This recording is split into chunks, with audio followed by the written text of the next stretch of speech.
سب سے بڑا لفظ ہے. اس کے بعد معلم کا لفظ ان کے لیے تھوڑا ہے. وہ صحیح معنی میں مربی تھے. مربی وہ ہوتا ہے ایسا استاد جو انگلی پکڑ کے مرحلہ بمرحلہ زینہ بزینہ سٹیپ بائی سٹیپ منتہائے کمال تک پہنچاتا ہے. اور وہ زندگی کے جس میں وہ شاگردی میں لے رہا ہے، جس فن میں یا جس زبان میں، محض اس تک محدود نہیں رہتا ہے، بلکہ اس شخص اور اس کے پورے خاندان کے تمام معاملات میں تربیت فراہم کرتا ہے اور ایک مشیر مخلص ہوتا ہے. صوفی صاحب میں یہ ساری چیزیں موجود تھیں. میں تو ان کا ایک کنٹریبیوشن یہ سمجھتا ہوں کہ انہوں نے فارسی زبان کو سنبھالا دیا علامہ اقبال کے بعد کا جو جنریشنز ہیں. ان کے استاد علامہ فیروز الدین طغرائی امرتسری، پھر ان کے جانشین مولانا اظامی ہوشیار پوری جن کا فارسی کلام چھپا ہے، ان کے تسلسل میں ہمیں صوفی صاحب بہت ہی نمایاں نظر آتے ہیں، سر برآوردہ شخصیت نظر آتے ہیں. انہوں نے بہت زیادہ پڑھا ہوا تھا فارسی علم و ادب کو اور خاص طور پر فارسی شاعری کو. اور ایک چیز جو بڑی نمایاں ان میں نظر آتی ہے، جوہر شناسی. یہ جوہر شناسی ان کی دوستیوں میں بھی ہے، شاگردوں کے چناؤ میں بھی ہے اور شعروں کو چننے میں بھی ہے. انہوں نے کلاسیکی فارسی شعراء کے جو جو انتخاب کیے ہیں، جس میں خسرو ہیں، جس میں غالب ہیں، جس میں علامہ اقبال ہیں، وہ بہترین انتخاب ہے. اس لیے کہ اگر آپ نے بہت زیادہ پڑھ لکھ کر اور ذوقی سطح پر اس عمل تخلیق میں شریک ہو کر انجوائے نہیں کیا ہے کسی بھی نظم کو یا کسی بھی غزل کو یا کسی بھی شعر کو، تو آپ اس کے انتخاب کا حق ادا نہیں کر سکتے ہیں. تو بر صغیر میں دور آخر میں صوفی صاحب سے بہتر انتخاب فارسی شاعروں کا کسی نے نہیں کیا. ایک اور کنٹریبیوشن مجھے ضرور ذکر کرنا ہے، وقت کی کمی کا بھی مجھے احساس ہے. انہوں نے فارسی سے محبت کے بیج بوئے لوگوں کے دلوں میں. آپ دیکھ لیجئے، ان سے کہا کہ فارسی پڑھیں، ان سے کہا فارسی پڑھیں. میں چاہتا ہوں کہ میں کشور آپا کو فارسی پڑھاؤں. اب میں بالکل اسلام آباد کا بھی سوچ رہا ہوں کہ وہاں چلا جایا کروں. تو ہم اتنے اچھے استاد نہیں ہیں. ہم تو استاد کے زینہ اول پر بھی نہیں ہیں. اس کے بعد معلم بننا، اس کے بعد مربی بننا، کیونکہ اب بہت ساری چیزیں آ گئیں جن کا تعلق معاش سے ہے. وہ اخلاص پر تعلق تھا چیزوں کا. وہ ان کا ایک غیر مشروط پیمانے وفا تھا اس سبجیکٹ سے، اس زبان سے، اس علم سے، اس فن سے، اس ثقافت سے، اس تہذیب سے جس کے وہ سفیر تھے. صوفی صاحب کی شاعری غزل میں بھی ہے، فارسی میں نظم میں بھی ہے، اور خاص طور پر ان کی رباعیات جو 4 مصرعی نظم ہوتی ہے وہ بڑی امپورٹنٹ ہے. میں 3-4 شعر ضرور آپ کی خدمت میں پیش کروں گا. فارسی شاعری کے جو چند اسالیب ہیں ان میں سب سے پہلے کو خراسانی سٹائل کہتے ہیں، دوسرا عراقی سٹائل کہلاتا ہے، اس کے بعد ایک ہندی سٹائل ہے. ہندی سٹائل کی 2 قسمیں ہیں، ایک بیلنسڈ متوازن معتدل اور ایک بہت ہی مبالغہ آمیز. اور اس کے بعد پھر ان کے ہاں ایک ریوائولسٹ موومنٹ کے تحت شاعری ہوئی، انقلابی شاعری. اور اس کے بعد پھر یہ جو انقلاب اسلامی نام نہاد ہے اس کی جو شاعری، اتنی اچھی نظمیں لکھی ہیں انہوں نے علامہ اقبال پر. فیض صاحب کی نظمیں علامہ اقبال پر لکھی گئی بہترین نظموں میں ہیں.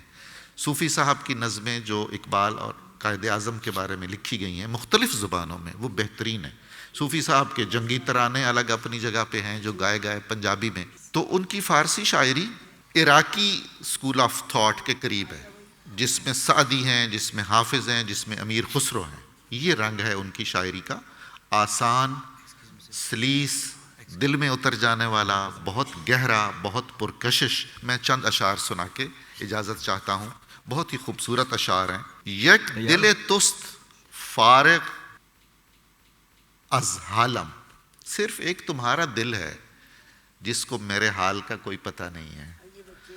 ورنہ یک شہر غم گسار من است، ورنہ تو ایک دنیا ہے، ایک پورا شہر ہے جو میری غم گساری کرتا ہے، بس جسے کرنی چاہیے تھی وہی نہیں کرتا. واہ. اور ایک شعر سنیے، اور اس میں دیکھیے علامہ اقبال کی کیفیت ہے اور جو ہمارا صوفی تھاٹ ہے فارسی شاعری کا. در کعبہ نیا آرامد، در دیر نیا ساید، آن را کہ تو بخشی دی یک دید بینائی، جس کو تم نے دید بینا عطا کر دیا، دیکھنے والی آنکھ عطا کی، اسے نہ مسجد میں سکون ملے گا نہ بت خانے میں چین آئے گا۔ واہ واہ۔ صوفی صاحب پھر ایران بھی گئے تھے، وہ ایران کلچر سینٹر کے ڈائریکٹر رہے 4-5 سال، اور غالباً وہ پہلے پاکستانی تھے جو اس منصب جلیلہ پر فائز رہے۔ وہاں انہوں نے سعدی کے مزار پہ ایک شعر کہا ہے، اور اپنے کلیات میں بطور خاص لکھا ہے کہ میں نے سعدی کے مزار پر، سعدی ہمارے محسنوں میں سے ہیں، گلستان بوستان نے ہماری نسلوں کی تربیت کی ہے، وہ شعر سنیے اور لطف اٹھائیے۔ نہان بودست عمری سجدئی اندر جبین من، ایک عمر مدتوں ایک سجدہ میرے ماتھے میں چھپا ہوا تھا اور بے چین تھا، مضطرب تھا نکل آنے کے لیے، کہ تا روزی رسم در خدمت و در پایت و ریزم، وہ سجدہ منتظر تھا کہ میں کسی دن بارگاہ سعدی میں پہنچوں اور اس قبر کی نظر کروں، ماتھا ٹیکی۔ واہ۔ تو سعدی سے ہم نے جو محبت کی، ہماری ساری نسلوں نے، اس کو صوفی صاحب نے اس عمدگی سے بیان کیا۔ بہت شکریہ ڈاکٹر صاحب، بہت بہت شکریہ۔ اور آپ سے شعر سنتے اور تجمے ان کے سنتے، وقت کم ہے، اور صوفی صاحب اور فیض صاحب سے دوستی تھی ڈاکٹر نذیر احمد صاحب کی بہت زیادہ۔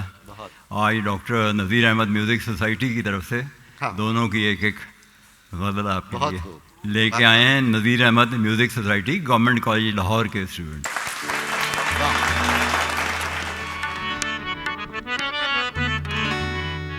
ہیلو میں چیک۔ السلام علیکم۔ آپ سب کی اجازت سے، ہمارے استاد جی بیٹھے، میڈم بیٹھے، ان کی اجازت سے غزل پیش کرتے ہیں۔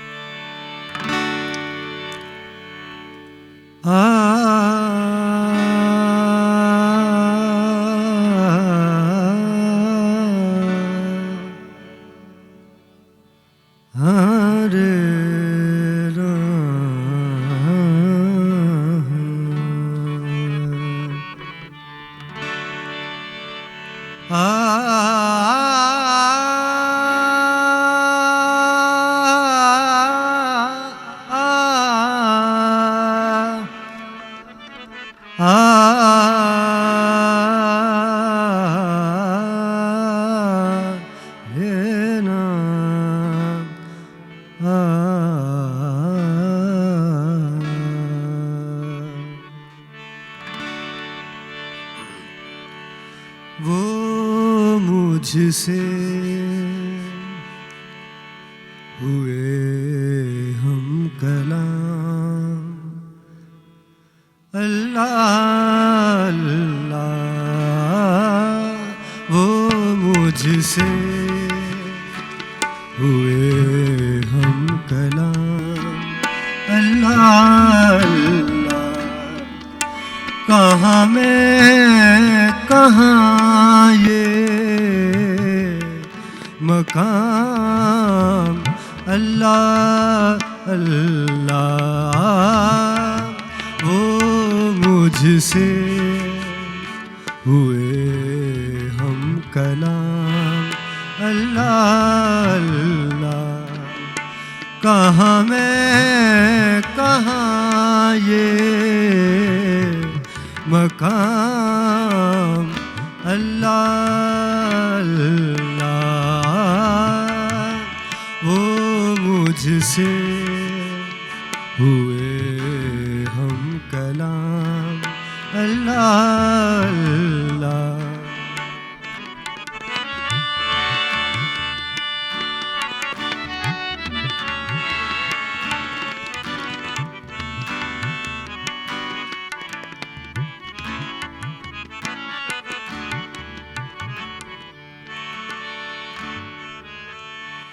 یہ روئے درخشاں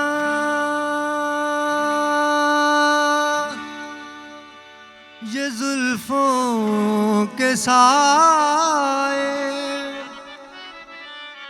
یہ زلفوں کے سائے،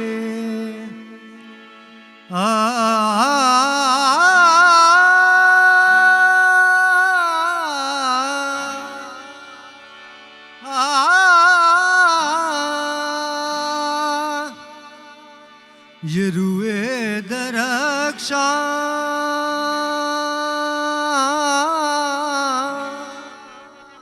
یہ زلفوں کے سائے یہ زلفوں کے سائے یہ ہنگامائے صبح و شام اللہ اللہ وہ مجھ سے ہوئے ہم کلام اللہ اللہ وہ مجھ سے ہوئے ہم کلام اللہ اللہ وہ مجھ سے ہوئے ہم کلام اللہ اللہ وہ مجھ سے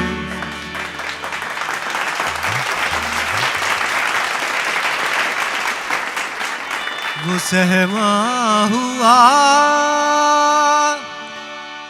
آنسوؤں کا تلا تم آنسوؤں کا تلا تم وہ سہما ہوا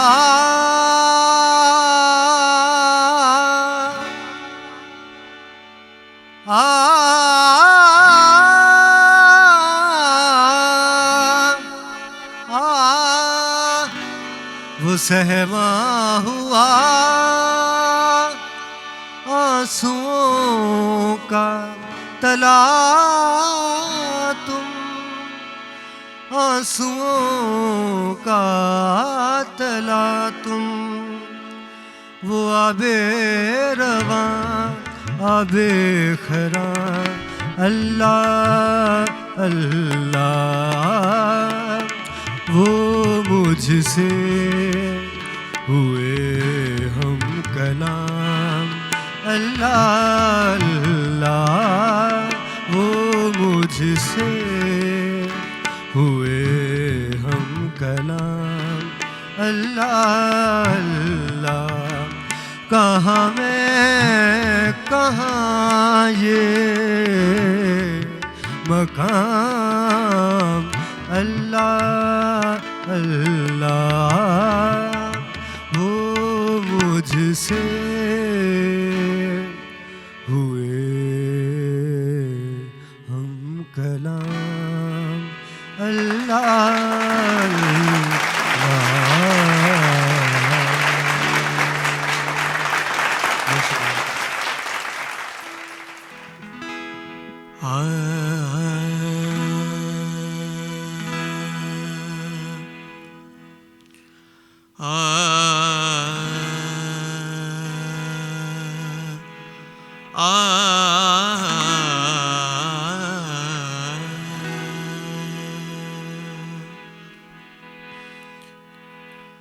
آئے کچھ ابر کچھ شراب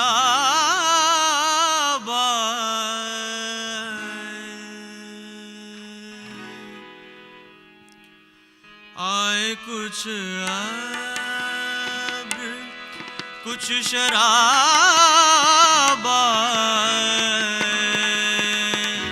آئے کچھ کچھ شراب اس کے بعد آئے جو عذاب آئے آئے کچھ ابر کچھ شراب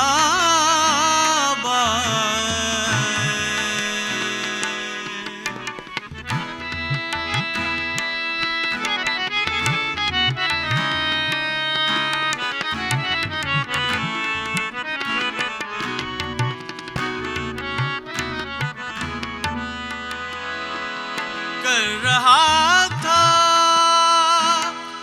غم جہاں کا حساب کر رہا تھا